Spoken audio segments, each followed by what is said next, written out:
Hello guys, আসসালামু আলাইকুম। আজকে নিজের গাছ থেকে জাম পেড়ে ভর্তা বানাচ্ছি। ভর্তা বানানোর জন্য প্রস্তুত করা হচ্ছে। নিজের গাছের নিজের গাছের জাম খেতে আসলে অত্যন্ত স্বাদের এবং চমৎকার, ফরমালিন মুক্ত। তো দেখতে দেখুন ভিডিওটা। এখন জামগুলো পরিষ্কার করে নিচ্ছি, ধুয়ে তারপর আরেকটা বাড়িতে নেওয়া হচ্ছে। আসলে জাম একটি একটি স্বাদের ফল। জাম খেলে মুখ একদম রঙিন হয়ে যায়। তো এখন সবগুলা জাম একসাথে ধুয়ে নিয়ে গেলাম, পরিষ্কার করে নিলাম।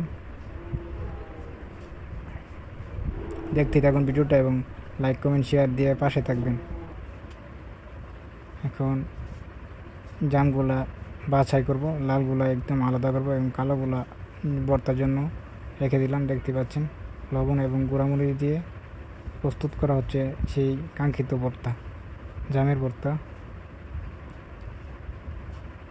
আসলে গ্রামে থাকতে অনেকটা আনন্দের লাগে, গ্রামে সব কিছু পাওয়া যায়। তো গ্রামেরকে যারা ভালোবাসেন এই ভিডিওটিকে লাইক কমেন্ট শেয়ার দিয়ে পাশে থাকবেন। তো জামের ভর্তা দেখতেছেন আমার জামের ভর্তা রেডি হয়ে যাচ্ছে। তো রেডি কমপ্লিট জামের ভর্তা। টেস্ট করতেছি কীরকম লাগতেছে।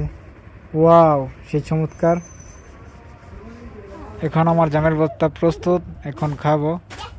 তো সবাই ভালো থাকবেন, সুস্থ থাকবেন। আবার দেখা হবে কোনো একটি ভিডিওতে। সবাইকে অসংখ্য ধন্যবাদ।